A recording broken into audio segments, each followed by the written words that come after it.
BNP chairperson Khaleda জিয়ার চিকিৎসার সবশেষ খবর জানাতে রাজধানীর এভার কেয়ার হাসপাতাল থেকে যুক্ত হচ্ছেন সহকর্মী সাদ আহমেদ। সাদ, আপনি তো সেখানে আছেন, আপনি খালেদা জিয়ার স্বাস্থ্যের সর্বশেষ নতুন কি আপডেট আছে আপনার কাছে জানাবেন আমাদের।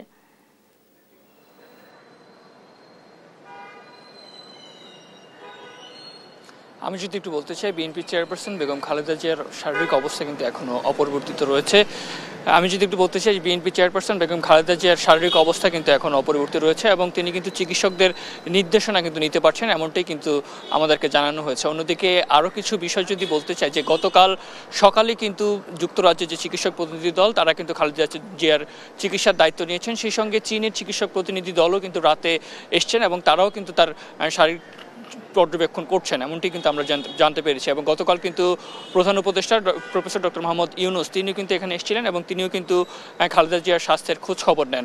তবে এখন পর্যন্ত আমরা যেটি জানতে পেরেছি যে তার শারীরিক অবস্থা কিন্তু এখনও অপরিবর্তিত রয়েছে এবং এটি কিন্তু মঙ্গলবার দুপুরে তার ব্যক্তিগত চিকিৎসক ডক্টর AZM জাহিদ হোসেন কিন্তু আমাদেরকে জানিয়েছেন এবং তিনি কিন্তু আরও যেটি জানিয়েছেন, কোনো ধরনের গুজব বা অপতথ্য যাতে না ছড়ানো হয় সেটির জন্য কিন্তু তিনি অনুরোধ করেছেন। এবং এরপর থেকে কিন্তু এখন পর্যন্ত কোনো ধরনের ব্রিফিং কিন্তু আমরা তার কাছ থেকে পাইনি। তবে এখন আমরা যদি জানি যে তার অবস্থা কিন্তু অপরিবর্তিত রয়েছে। এর আগেও কিন্তু মঙ্গলবার যদি একটু বলতে চাই যে তিন বাহিনীর প্রধান কিন্তু তার সঙ্গে দেখা করে গিয়েছেন, সেই সঙ্গে বিভিন্ন রাজনৈতিক দলের শীর্ষস্থানীয় নেতৃবৃন্দরাও কিন্তু এখানে এসে খালেদা জিয়ার স্বাস্থ্যের খোঁজ খবর কিন্তু নিচ্ছেন। গতকালে কিন্তু বাংলাদেশ ইসলামী আন্দোলনের শীর্ষস্থানীয় নেতৃবৃন্দ যারা ছিলেন তারা কিন্তু এখানে এসে তার স্বাস্থ্যের খোঁজ খবর নিয়েছেন।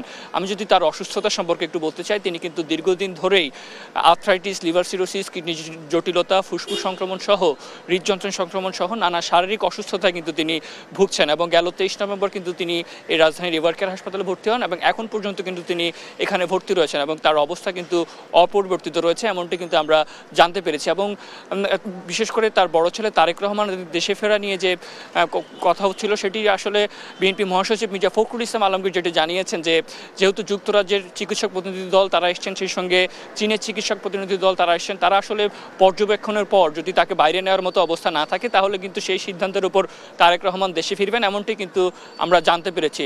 এবং যদি চিকিৎসক প্রতিনিধি দল যদি মনে করেন যে তাকে বিদেশে নেওয়ার মতো পরিস্থিতি রয়েছে তাহলে কিন্তু তাকে বাইরে নিয়ে যাওয়া হবে, এমনটি কিন্তু জানানো হয়েছে। এবং সেজন্য কিন্তু সব ধরনের প্রস্তুতিও কিন্তু সেরে রাখা হয়েছে, বিশেষ করে এয়ার অ্যাম্বুলেন্স থেকে শুরু করে ভিসা থেকে শুরু করে যে ধরনের আনুষঙ্গিকতা প্রয়োজন সেগুলো কিন্তু সেরে রাখা হয়েছে, এমনটি কিন্তু আমাদেরকে বিএনপির পক্ষ থেকে জানানো হয়েছে। সেই সঙ্গে বিএনপির পক্ষ থেকে আরও যেটি বলা হচ্ছে যে হাসপাতালের সামনে যাতে ভিড় না করা হয় সেটিও কিন্তু বলা হয়েছে। এবং বেগম খালেদা জিয়াকে কিন্তু অতি গুরুত্বপূর্ণ ব্যক্তি হিসেবে ঘোষণা করা হয়েছে। এরপরে কিন্তু তার দায়িত্বে স্পেশাল সিকিউরিটি ফোর্স SSF কিন্তু তার দায়িত্ব গ্রহণ করে এবং মঙ্গলবার 2:30 থেকে কিন্তু তারা তার নিরাপত্তা দিচ্ছেন এবং পুরো হাসপাতাল এরিয়াতে আমরা দেখতে পাচ্ছি যে নিরাপত্তার চাদরে বলা যায় ঢেকে ফেলা হয়েছে। তো এই ছিল রাজধানীর এভার কেয়ার হাসপাতাল থেকে আমার কাছে সর্বশেষ।